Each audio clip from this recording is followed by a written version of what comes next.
Hello प्यारे बच्चों, कैसे हैं आप सभी। चलिए इस वीडियो में हम समझेंगे कक्षा 7 की वर्कशीट नंबर 32 जो कि 18 नवंबर 2021 की वर्कशीट है और आज का विषय है बच्चों विज्ञान। और आज जो हम टॉपिक पढ़ने वाले हैं वो है प्रकाश। तो चलिए इस वर्कशीट को शुरू करते हैं। आज मनीष अपने दोस्तों के साथ आवर्धक लेंस का उपयोग कॉकरोच के अंगों को देखने के लिए कर रहा था। मनीष ने यह ध्यान दिया कि आवर्धक लेंस के बिना वह कॉकरोच के अंगों को सही से नहीं देख पा रहा है। चलिए इसका कारण जानने का प्रयास करते हैं। तो बच्चों, आपने भी कभी हो सकता है खेला होगा एक ऐसे लेंस से जो कि किसी भी चीज़ को बड़ा करके फिर दिखाता है, तो उसको कहते हैं आवर्धक लेंस। आवर्धक लेंस वास्तव में एक प्रकार का लेंस ही है। आवर्धक लेंस का प्रयोग बहुत छोटे प्रिंट को पढ़ने के लिए भी किया जाता है। लेंसों का उपयोग व्यापक रूप में चश्मों, दूरबीनों तथा सूक्ष्मदर्शियों में किया जाता है। तो ये सभी जगह पे लेंस इस्तेमाल किए जाते हैं। ठीक है। लेंस पारदर्शी होते हैं तथा इनमें से प्रकाश गुजर सकता है। ठीक है बच्चों। अब हम पढ़ते हैं लेंस के दो प्रकार। पहला है उत्तल लेंस और दूसरा है अवतल लेंस। तो बच्चों, पहले हम देखेंगे उत्तल लेंस। वह लेंस जो किनारों की अपेक्षा बीच में मोटा होता है, जैसे कि ए पार्ट में दिखा रखा है, उत्तल लेंस कहलाता है। ये ऐसा कुछ बना हुआ होता है। ठीक है। उत्तल लेंस उस पर पड़ने वाले प्रकाश को अभिसरित यानी अंदर की ओर मोड़ना कर देता है, इसीलिए इसे अभिसारी लेंस भी कहते हैं। तो देखो, जितना भी प्रकाश इस उत्तल लेंस पे आता है वो सब प्रकाश को एक जगह केंद्रित कर देता है। ठीक है। इसलिए इस लेंस का नाम अभिसारी लेंस भी रखा गया है। दूसरा लेंस है अवतल लेंस। वह लेंस जो किनारों की अपेक्षा बीच में पतला महसूस होता है, यानी कि कुछ ऐसा, यहाँ पे और यहाँ पे मोटा होता है जबकि बीच में पतला होता है। ठीक है। इस तरीके के लेंस को हम कहते हैं अवतल लेंस। अवतल लेंस आपतित प्रकाश को अपसरित यानी बाहर की ओर मोड़ देता है, इसलिए इसको अपसारी लेंस भी कहते हैं। ठीक है बच्चों।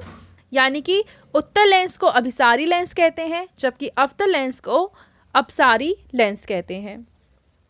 अब आगे हमें बता रखा है लेंसों द्वारा बने प्रतिबिंब कैसे होते हैं, वो समझते हैं पहले हम। उत्तल लेंस वास्तविक तथा उल्टा प्रतिबिंब बनाता है। उत्तल लेंस हमेशा वास्तविक प्रतिबिंब बनाता है और वस्तु का जो प्रतिबिंब है वो उल्टा बनता है। परंतु जब बिंब लेंस के अत्यंत निकट रखा जाता है तो बनने वाला प्रतिबिंब आभासी तथा सीधा और आवर्धित होता है। यानी अगर देखो यहाँ पे लेंस है और लेंस से हम वस्तु को बहुत दूर रखते हैं तब तो इसका प्रतिबिंब उल्टा बनेगा और वास्तविक बनेगा।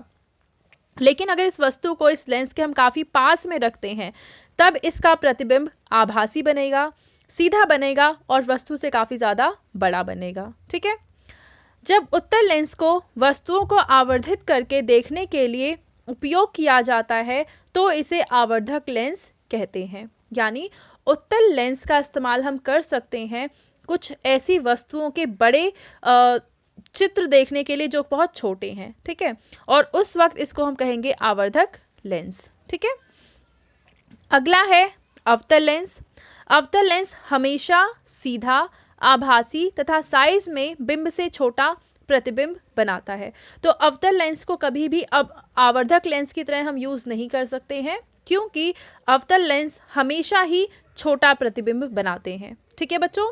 तो जितने भी आवर्धक लेंस होते हैं सभी में उत्तल लेंस का प्रयोग किया जाता है।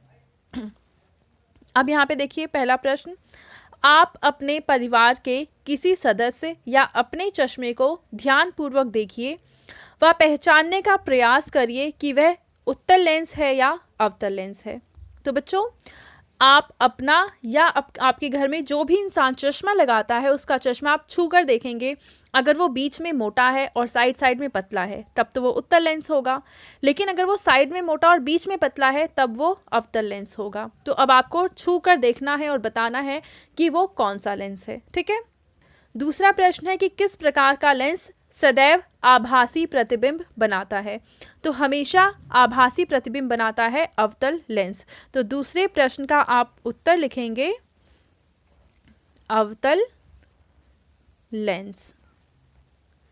ठीक है बच्चों, तीसरा प्रश्न है कि उत्तल लेंस आवर्धक लेंस की भांति उपयोग होता है, ये सत्य है या असत्य है। तो अभी हमने पढ़ा उत्तल लेंस आवर्धक लेंस की भांति प्रयोग होता है, तो ये सत्य है। ठीक है बच्चों, तो ये थी आज की हमारी साइंस की वर्कशीट एंड आई होप ये वर्कशीट आप सभी को बहुत अच्छे से क्लियर हो चुकी होगी। और बच्चों, अगर आपको वीडियो पसंद आई है तो इसको ज़रूर लाइक करें, अपने फ्रेंड्स के साथ भी शेयर करें और इस चैनल को सब्सक्राइब करें। Thank you.